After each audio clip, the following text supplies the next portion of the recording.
and I couldn't believe it because, he's supposed to be a big educated guy from Harvard, right?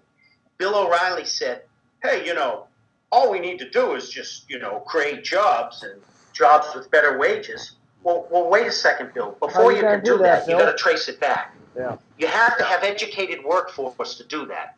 Before you can have an educated workforce, you probably have to have kids with the right values and ethics. And before you have the kids with the right values and ethics, they probably have to come from a good mother and father that are together in a good, sound family that has the value and ethics, that makes sure that Johnny does his homework and Johnny is a good student, right? And then Johnny works his way up, goes to college and gets a good job and matriculates and integrates into the workforce, right, to have a good wage. You just don't get the good wages and good jobs without the raw materials and inputs, which are people, guys. Well, guess what? People are the most important ingredients in any business and any society. Your raw ingredients ultimately are people. It doesn't matter how good the technology is. If you don't have good people, you can't even develop good technology. You can't even utilize the good technology if you don't have good people, right? It all boils down to people. Yeah, but like up here, all the only things opening up are bars, restaurants. Exactly. How good of jobs are those going to be? Exactly. Well said. Those are the jobs we're creating. Strip joints, strip parlors. Oh, yay. Oh, and guess what? We're so creative for the state of Pennsylvania, or Massachusetts is considering it. Let's bring in casinos. Yes. That's everywhere in the world. We've already got our people hooked on alcohol, drugs, and pornography. Let's bring in the casino. Well, we better get it in New Hampshire, because if Massachusetts gets it, we'll lose all that money. That's the warped mentality of these jerks. Such short-term thinking, it's beyond belief. Okay? And then in the meantime, over the long term, you're going to addict these people. Okay? And they already know through statistics, if they tell you the truth, that most of the people that live in the casino make like $500 a week or less. They're the ones that can afford it the least. Yeah, they're cashing their disability. It's not guys like you and I. You know why? Because, and I mean no disrespect, I'm not a probability expert or a gambling expert, but I've learned enough through education in school and basic mathematics and basic probability. The house wins. Right? The house always wins. Why do you think the house gives you alcohol, free booze, lets you sit there all night with your Lucky Stripes, walks girls around with their boobs hanging out? Because they want to keep you at the table all night. Because they know, Dave, even if you win, eventually, if I keep Dave at the table all night, he's giving it back to me, and then some. They know this. Of course. Okay? Of course. They know this. That's big business. Yeah, but in this case, with the casinos, I mean, that's a fold up front. I mean, is that the best we can do as a society? Is that the innovation that we have to? But it's creating jobs. Yeah, okay, yes. So you're building the building. I'll give you that. Brick and mortar. You're bringing in a bunch of construction guys, a bunch of designers, and project managers. Let me throw it back at you. What is the public high school? What is the objective of high school today? I mean, for most people, it's not to go to college. But are they preparing these people to be productive citizens? No. I mean, the stuff that they teach, I mean, you could even tear apart what they're teaching. I mean, American history, this history. Whose definition of history is it? Are those even things that they're going to need for a job? If they're relying on high school? No. We're at a point now where we know this through information and data and statistics now. We know that if you have a high school education, or let's say a college, a 4-year degree versus just a high school education. You need at least an associate's to get any amount of money. The earning power between the two is so monumentally different. But my generation, there was time to figure it out. That's a good point. There was time to figure it out. What are people going to do today? People are going to get $100,000 in debt for what today? A 1-hour program on what you just said on college today, and what a farce it's become. It's become a racket. It's become. Well, it's big business. It's destroying families. It's destroying kids. Listen, nobody can afford it. I said this 20 years ago when they made student loans. that you couldn't discharge student loans in bankruptcy. I knew right then it was it was a it was a collusion between politicians and banks. Yep, the total cock Okay, block right and not there. only not only that, what it does is all of this allows schools now to charge 60 grand a year because they're like, you have to go to college, so we're going to charge you. Plus, with all Right. this government with student loans, guaranteed student loans, and it only helps to drive the cost of this up through the roof. When it comes to healthcare, in my opinion, and it comes to things like education, those are two things, particularly education, that is an investment in people, which are ultimately the most important, and for the long term, the investment in your children, your children's children, Well, etc. that's right? why public school has been free, because they found that society was a better society with educated citizens. Absolutely. And so when you introduce, like with higher learning colleges, when you introduce it in such a way where now it's so obvious, where it's just so profit driven, well then that's where you got people taking advantage of it to the point where does the market really dictate and demand 60,000-70,000 a year for a freaking undergrad degree? Does it really? Same thing with CEOs in this country. Well, Another thing if you want to build a campus like at Bentley and pay professors 80, 90 grand a year or more, then yes. And if you want to But here's what I argue. If you want to be a professor, right, here's the thing. You should want to be a professor or a doctor, for example. Should you be paid decently? Yes. We could argue all day what that is. But, you don't become a professor or a doctor, okay, to make the money, for example, that a Wall Street guy makes or a broker makes or whatever. If that's the kind of money you want to make, we have vocations for that. Go become a high-profile business guy, investor, Wall Street guy. Then be that. Don't be a doctor. Don't be a professor. But don't expect to make $150,000 a year as a professor. You can't have it both ways. You can't burn a candle on both ends. Whoa! You're forgetting one thing. We are in the era. Okay, when we were children, people used to get government jobs for security and pensions. Today, they get those jobs, they make 80, 90, 100 grand a year, they get the pensions, they get the security, they get it all. So the rules are so different today. They've changed. I agree with you. They've changed. And why have they changed? Because our ultimate values have become twisted, skewed, and demented. Because we don't have values anymore. We used to have the values, like you said earlier, even with the financial institutions. The fiduciary sense of responsibility and trust used to be there. It's not there anymore.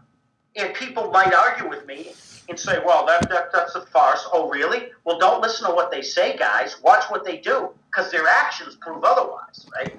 They ain't looking out for, John Q. Public. They ain't looking out for us, brother, because their actions show that. Look, your head's getting cut off. All I can tell you is we're in a point in society where our leaders better wake the frig up, and we better wake up as a people. Come on, man. And I come from a technology background, and it grieves me to say it, but I believe this. I think social media is helping with the decay in a lot of ways too. It definitely is. Well, you don't even need to formulate sentences now with that crap. Absolutely. I mean, you take Facebook, for example, you take Twitter. I mean, you take cell phones, smartphones. It's so easy for people now to do the wrong thing, On one hand, it propagates speed and it propagates, learning in the age of knowledge and what's going on in the world, right? Particularly when there's injustices being done. So I guess in that sense it could serve well. But I believe the ultimate costs through what we're observing outweigh the benefits. Definitely. I mean, particularly at a societal and social level in this country. I mean, just go out on Facebook and look at the number of morons that are on there posting all kinds of inappropriate things. You know what I'm saying? People can screw around now on each other easier than ever before. That's definitely playing into it. That's why the marriage rate and the divorce rate is atrocious, because the morality levels are at an all-time low. Well, and that all plays into it. They've got the tools. If somebody wants to around, Dave, the tools are there. It's easy. It's so easy. I mean, our fathers couldn't do what we can do now, and then some, with technology. It's so, Well, it's also easy to catch somebody today. Well, it can be. It can be if you're stupid. You're right. I mean, if you're going to post pictures up on Facebook, as I was alluding to earlier, with your TNA hanging out, or your privates as a guy. Hey, look at me, I'm partying, and I've got 6 girls hanging off me. Oh yeah, I forgot to tell you, I'm married. You know what I mean? And to your point, you don't even have to post a picture like you said the other day. Somebody else posts it. You don't even know it's posted. Now it's, how it is, 6 degrees of separation, right? Do you think that most people, maybe because of what the social media stuff, do you think most people expect, how do I put this? Not equality per se, but everybody thinks that they're entitled to the same amount of money, the same right, the same freedoms, the same abilities. And the reality is that, like you said, not everybody's meant to be a millionaire. Not everybody's meant to be a doctor. So now everybody thinks that they're entitled to this and that, when really you're not. I agree with you 1,000%. I didn't mean to cut you off. I'll add to what you're saying. We are definitely a society of entitlement. 100%. We got people that think that, hey, I deserve this, but I don't need to go bust my hump and work hard for it. And that is like a cancer. That will spread through society, and that will go generational. If you're in high school today, what would you see as your motivation today? What are you going to do if you're in high school today? What are you going to do to be able to compete with the Chinese or the Indians or the South Americans? You want to know something, Dave? Those are very legitimate questions. Those are questions that leadership should be addressing. But they don't even know any better to even address or ask those questions. That's the problem. And then the problem compounds, in my view, that we have teachers and principals running most of these schools that don't even know any better to address those questions, Dave. We, in a way, need to scare ourselves and our children to say, look, well, guys, I say it to my nephews all the time and my nieces. I'm like, you guys should be learning languages. I tell them this. 100%. You should be learning languages. I said to them last night, Spanish and Chinese. I said, how are you going to compete with the kid in China? And I gave them a very good story. I said, there was this girl I knew. She's Chinese citizen. She was working in Japan, okay? Yeah. And so she speaks and writes. She's fluent in 3 or 4 languages. Wow. Okay, and she doesn't even consider herself that special. Well, she's not in her country. Well, that's what I'm saying. Out of 1.5 billion people, she probably, but compared, how many people in this country are able to do what she's able to do? How many people in this country speak just 2 fluent languages? How many? What's the percentage? Yeah, I'd say maybe 25, 30, well, maybe 50% of the people, because we have so many Hispanics. Or immigrants. Okay. All right. Well, take white Caucasians. 10%. Especially around here. I know people who will say, oh, yes, I speak French. And then, do they really speak French, or are they just talking about that they were, learned it in high school? Well, yeah, like I studied Spanish for 3 years in high school, but I don't walk around saying I speak Spanish. Here's the thing, is right now, the dollar, everybody wants the U.S. dollar.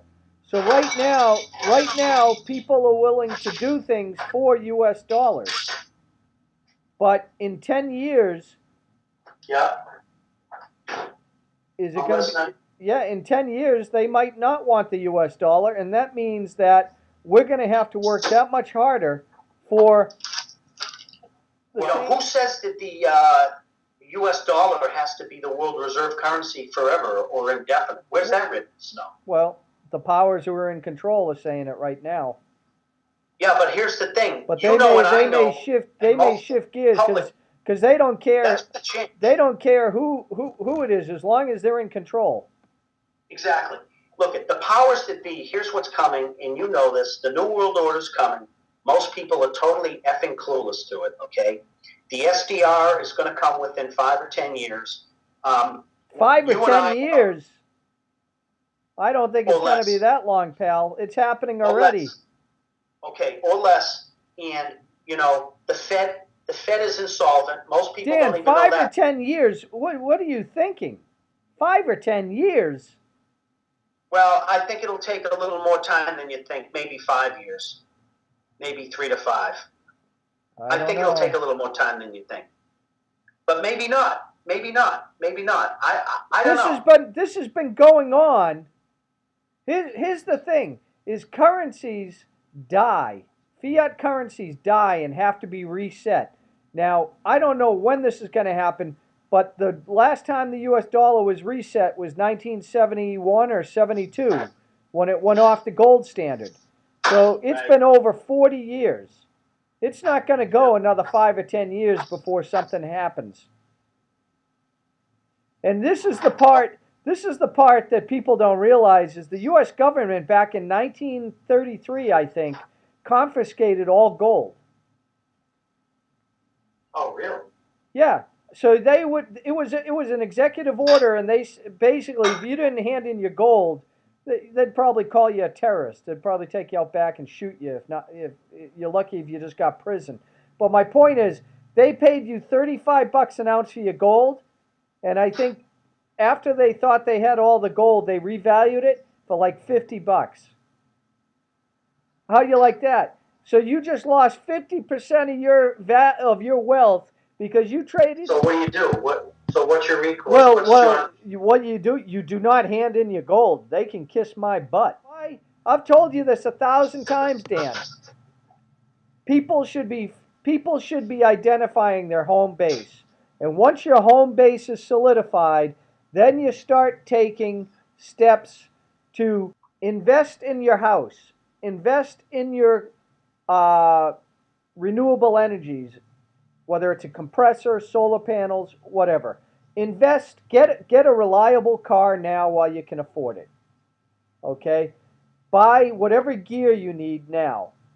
Food, water, ammo, protection. Whatever it is that in your area you need to fortify and be able to go it alone. Okay? Not necessarily anarchy, but basically whatever it is that you use and consume, buy it while the dollar is cheap, or the dollar's strong, so you can buy a bottle of water for 25 cents or whatever it is. Yeah. Rather than having to pay $4. So those things, instead of putting your money in the bank and collecting 0.01% interest. Yeah. Put the money to work on something that you know you're going to need. And that means if you have debt, get rid of your debt. Don't be surprised if they bring back debtor prisons when people stop being able to pay their debts. Well, we need a new road. Let's get all the debtors. We'll put them to work for free.